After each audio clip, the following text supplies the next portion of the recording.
मैं रक्षांत ईरानी एमईटीवी न्यूज में आप लोगों का स्वागत करता हूं। दोस्तों आइए चलते हैं आज की विशेष खबर पर।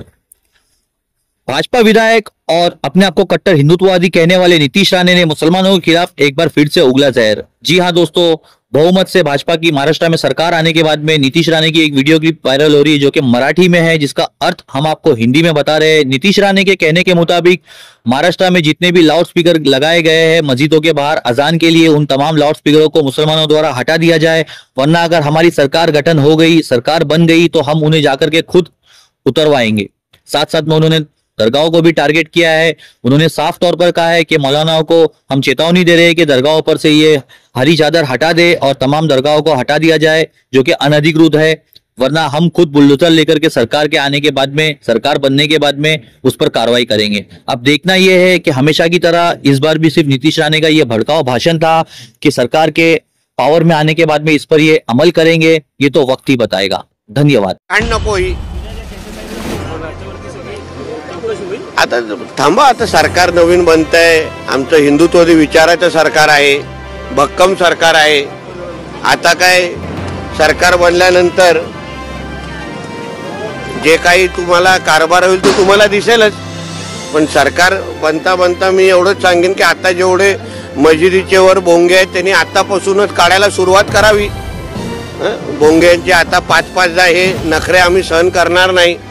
इथे उथे जे काही अनधिकृत मदार बिदार जे उभे केलेले आहेत, जे हिरवी चादर टाकले ते आतापासून काढायला सुरुवात करावी। स्वतःहूनच काढले तर बरे आहे, नाहीतर उद्या आम्हा लोकांना बुलडोजर चालवायला लागले तर मग उद्या उगाच शुक्रवारी पण डुंगणवरती करता येणार नाही। म्हणून जे काय वेळेत काढण्याचं सुरू करावी। 5-5 भोंगे आता आम्ही जसं सांगितलं होतं 23 पर्यंत तुमची टाइम लिमिट आहे। 23च्या नंतर आम्ही काय 5-10 भोंगे महाराष्ट्रात वाजायला जास्त देणार नाही। म्हणून जेवढा डोक्यात आहे तेव्हा अगोदर जेव्हा वेळ आहे तेव्हापासूनच मुल्ला मौलवीनी जी काय नाटके, हे जे काय फतव्यांची नाटकं करायला सुरू केलेली, आमच्या महाराष्ट्रात फतवा चालला नाही, भगवाच चालला।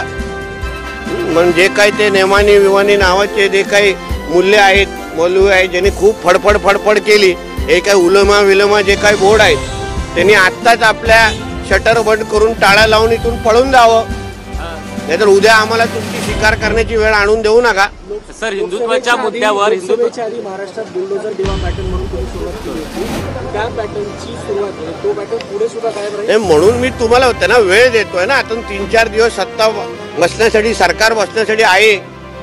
जे काय आहे तुमचे भोंगे असतील, तुमच्या अनधिकृत मदार असे, कारण का महाराष्ट्राच्या हिंदू समाजाने लव जिहाद, लँड जिहाद, वक्फ बोर्ड, अनधिकृत भोंगे ह्याच्या विरोधात मतदान केलेलं आहे। आता जे काही भोंगे वाजवणारे 5 वेळा आहेत, जे काय अनधिकृत मदार आणि हिरवी चादर टाकणारी लोक आहेत, त्यांनी आता आपला बोऱ्या बिस्तारा बांधावा आणि आता पाकिस्तानला निघून जावं। नाहीतर उद्या अगर तुमच्या अंगावर चारी बाजूने अगर आमचे बुलडोजर चालायला सुरू होतील तेव्हा मग अल्लाह अकबर किंचाळत बसू नका।